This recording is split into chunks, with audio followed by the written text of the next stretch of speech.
All right, so let's look at occlusion now. We're going to start with primary teeth. We're going to start with baby teeth. Okay, so when we're looking at baby teeth, this is an example of baby teeth. What we look for is, actually, let's just start with this word here, intercuspation. Intercuspation basically means how are the teeth meeting? Where is this groove hitting? Where is this groove hitting? What is the relationship between the maxillary teeth and mandibular teeth? How do they touch? How do they hit? How do they interlock? This is really cool. When you look at your typodont and you see how the maxillary teeth hit the mandibular teeth, check to see where the cusps are hitting, where the cusps are touching. It's made to fit properly. So this is the canine, primary canine. This is the primary first molar. This is the primary second molar. And then, at the age of 6, we get our first adult teeth that come in, the first molar. So there are relationships, occlusal relationships, and we're going to look at what they mean. So sometimes you can get mesial step. So let's look at this. We're going to look at the first premolar, the permanent first premolar, and we're going to decide what step is it, what occlusion is it. Look at this right here. Do you see how the mandibular molar is more mesial than the maxillary molar? Do you see that? How it's shifted this way? So the maxillary molar, it's sticking out more mesially. Do you see that? It's sticking out. This is called mesial step, when the mandibular molar is more mesial. If you look at flush terminal, this is flush terminal. Do you see how it's flushed together, where it's not, the mesial cusp is not protruding out? It's flushed with the maxillary molar. That is flushed, when you can draw a straight line and it's equal. Distal is when this molar, when the mandibular molar has been pushed distally, has been pushed back. So it has been pushed back. So this means distal. So flush is when they meet like this, and if you look on the mesial side, it flushed together. Mesial step is the mandibular molar has taken a step mesially, hence it's called mesial step. In distal step, the mandibular molar has taken a step distally, therefore distal step. So when we're looking at a kid's mouth, what you want to do is you want to check for their occlusion. Is it a mesial step? Is it a flush terminal plane when their two teeth are flushed together perfectly? Or is it a distal step when the mandibular molar has taken a step distal? It is very common for us to see spaces in our in children's mouth because the jaws are growing, right? It's a normal part of the growth process that the jaws are growing. It's also common to see spacing over here between the maxillary canine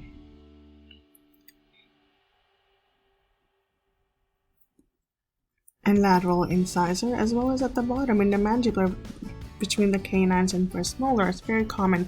These spacing are called primate space, and they're large spaces to accommodate for the permanent teeth to erupt. So these spacing are normal. Not always present, but it is present for most kids.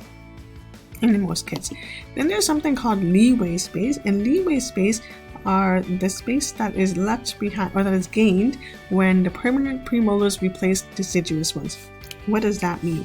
Okay, we see our permanent teeth. These are our primary teeth. This is our second molar, is a primary teeth. This is your premolar.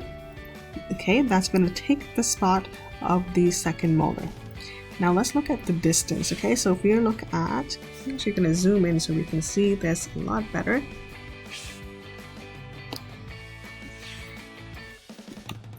If you look at the distance from here to here, this is the distance of the second molar. The permanent first premolar, let's look at the distance. It's smaller, right? It's not as big.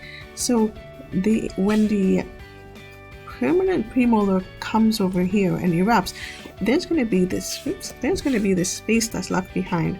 This space right here that is shaded in, that space is going to be left behind. This will come up to here, and this will take up this much room.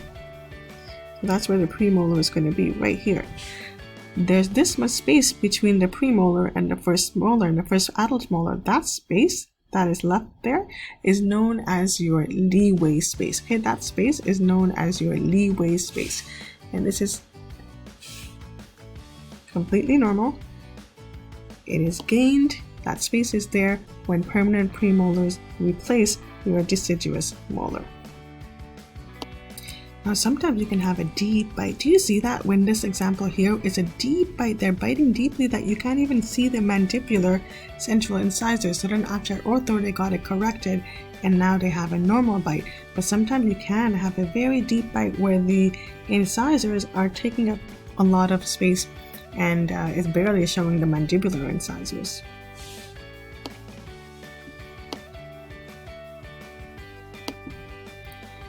Sometimes what can happen is we can get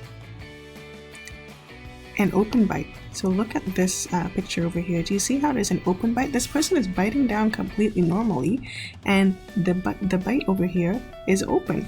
This open bite could happen because they keep pushing out with their tongue. So the tongue is pushing their teeth outward and that can happen. And when you have disruption, like when your teeth don't meet nicely together, that is called malocclusion. When you don't have proper alignment of teeth, it could be when it's an open bite. It doesn't have to be when it's an open bite, but when teeth are rotated, shifted, it's abnormal. It is known as malocclusion. So they're not occluding properly. Malocclusion is what we say for abnormal alignment of teeth.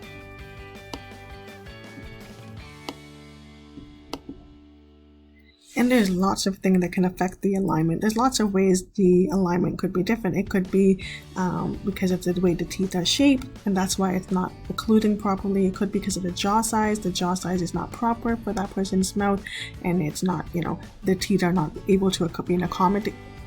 The teeth are not able to be accommodated because of their jaw size. It could be because of intercuspation of teeth, so the teeth are not occluding properly. They're not hitting and touching and interlocking properly with the bottom teeth. There's lots of different reasons why you can have alignment issues. So vertical alignment, we might think that the teeth go straight up, but as you see from this picture, the teeth are not vertically straight up. They do have a tilt to it. If you look at the mandibular posterior teeth, which is right here, the crown does tip a little inside. It does tip a little lingually. The roots are a little tipped sideways, right? Laterally. It's not straight up. We might think that it's straight up, but it's not. If you look at it, it's to the side a little bit. The roots are tipped laterally. If you look at the anterior teeth, it is protruding labially, which means it is sticking out a little bit, not straight up. So we might think that the teeth are vertically aligned, but that is not the case. There is some slight lingual, lateral, or buccal inclination.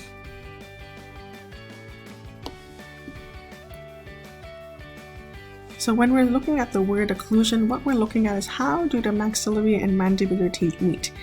What does it look like when the teeth are close together?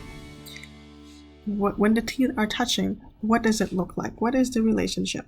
So first thing I want to keep or let you guys know is there's something called centric relation and there's something called centric occlusion. When we look at relation, what we're looking at is the jaw. So when we look at centric relation, what we're looking at is where is the mandible in comparison to the maxilla? And to experience centric relation, what you do is you tip your head as far back as possible and you close your teeth, gently close your teeth together and let your mandible go back as far as possible. So it's going as far as possible, and all you're doing is you're pushing this mandible back. Okay, you're pushing the mandible back, and we're just looking at the relationship of the bone to bone, from this bone to the maxilla bone. That's centric relation, and we just want to make sure that it's comfortable. So typically when you're swallowing, we check for centric relation. We want to make sure that it is okay and it's not rubbing or hitting anything and it's not painful. Centric occlusion, this is, well, how do your teeth meet? And if you look here, it's really interesting. If you look here, the cusp goes into an area, it's designed to fit and interlock with the mandibular teeth. So maxillary teeth are supposed to interlock with the mandibular teeth and vice versa. And so if you look at where exactly they're supposed to meet, this lines actually show you. So all the cusps are supposed to go within the grooves in the mandibular teeth. So centric occlusion refers to what is the position, or it refers to a position when the jaws are closed. How do the teeth fit together? Other names for centric occlusion are habitual occlusion, convenience occlusion, intercuspal position. They all kind of mean the same thing. Okay, let's look at some terms here: overjet, overbite, and crossbite. Everyone might have some overjet. So this is a little extreme here, but overjet is the distance from the mandibular incisor teeth to the maxillary incisor teeth, and there's actually a probe that you use to measure the distance. So some people have a lot of overlap, some people have very little overlap, and you can measure this with the probe. Overbite is how far down does the maxillary incisor go, how much does it cover the mandibular incisor. So if you look over here, this is like maybe a 50% overbite, and this is measured in percentage because 50% of the mandibular teeth is covered, whereas this one, maybe you can call it 10%, because only 10% of the mandibular incisor is covered. So we're guesstimating here how much of the maxillary incisor covers the mandibular incisor. And sometimes we have crossbite, and crossbite is not that common, but crossbite is when the maxillary teeth are inside or more in compared to the mandibular teeth. Compared to the mandibular teeth. So typically, if you look at your typodont, if you look at your teeth right now, your maxillary teeth stick out, your mandibular teeth go in. But if you get the opposite, where the maxillary teeth go in and mandibular teeth stick out, that is a crossbite. We looked at open bite, and that happens because if people are a thumb sucker, or if they thrust their tongue, they're kind of like moving the teeth out and creating that open bite, because your tongue is a very strong muscle, and it can actually move teeth. So when we're looking at classifications of teeth, there's something called class 1, class 2, and class 3. So class 1 is, and with skeletal classification, what we're looking at is, okay, where's the bone of the maxilla in relationship to the bone of the mandible? So if we look at this picture over here, I'm going to zoom in slightly so we can see better. Class 1 is this one. Do you see how the maxilla and mandible, they look normal? If you look at this person's lips, they look normal, they look flushed. But sometimes you have class 2 where the mandible is pushed back. And if the mandible is pushed back, and you can see their lips over here, you can see the mandible lip where mandibular bone is pushed back, hence the lip looks a little retruded. That's when the mandible has gone distal. If the mandible has protruded, if you look at the chin here, is protruded outward, this is class 3. So class 3 is protrusion, class 2 is retrusion, class 1 is normal. So look at your face, look at and see where you think, or what class do you think you are. Are you class 1 where it's in normal relationship? Are you class 2 where the mandible has been retruded or pushed back? Or are you class 3 where the mandible has been protruded or pushed forward?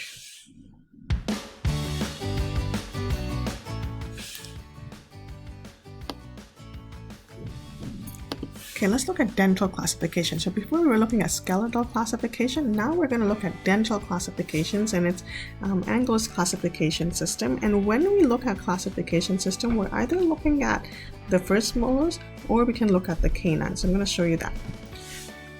We're going to use the molder, the first molar, to figure this out first. So you could have a class 1 classification, you could have a class 2 classification, or you could have a class 3 type of occlusal classification.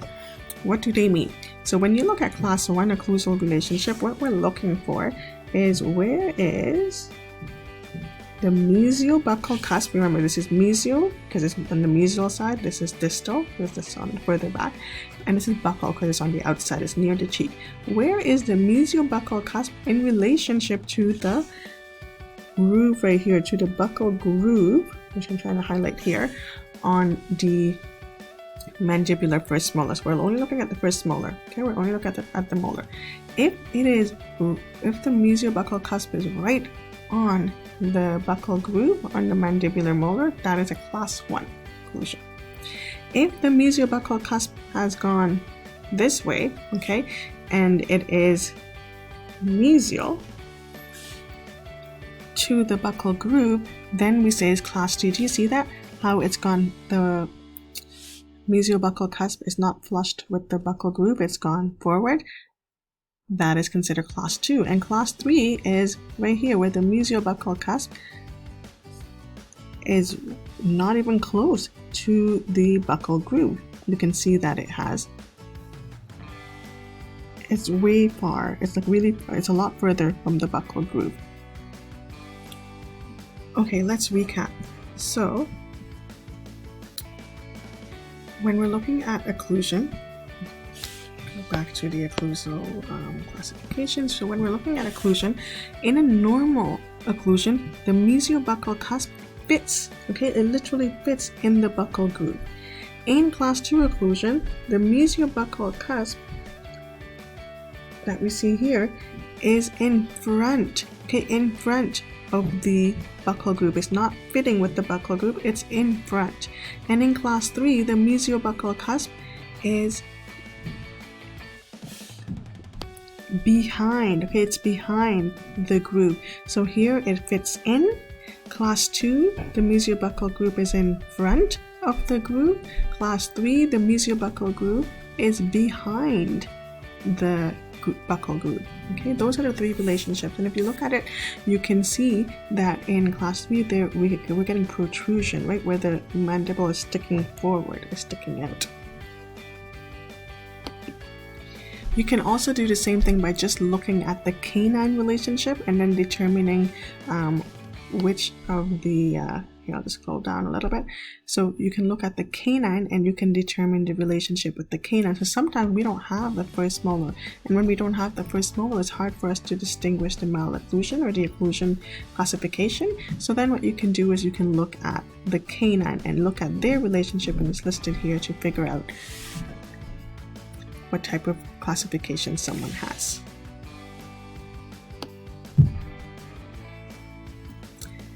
We looked at molar, we looked at canine, there's even incisor classification, so we can also look at incisors and figure out.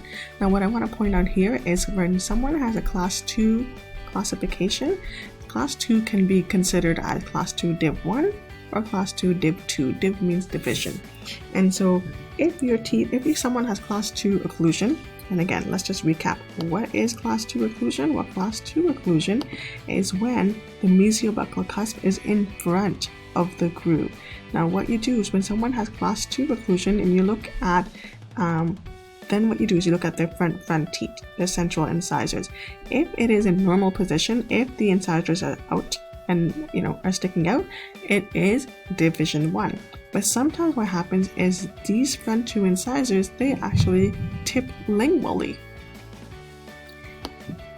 And if they tip lingually, then it is class 2. So let me show you a picture of that. Here we go. See how the maxillary central incisors are tipped in and the lateral incisors are sticking out? If these incisors are tipped in, we call it division 2. And then after ortho, you can see they have corrected it. So division 2 basically means that the incisal edges have tipped in lingually. Division 1 is they are not tipped in, they're protruded out. So again, let's look at what protrusion means. Protrusion means when the mandible just comes out, when the mandible moves forward.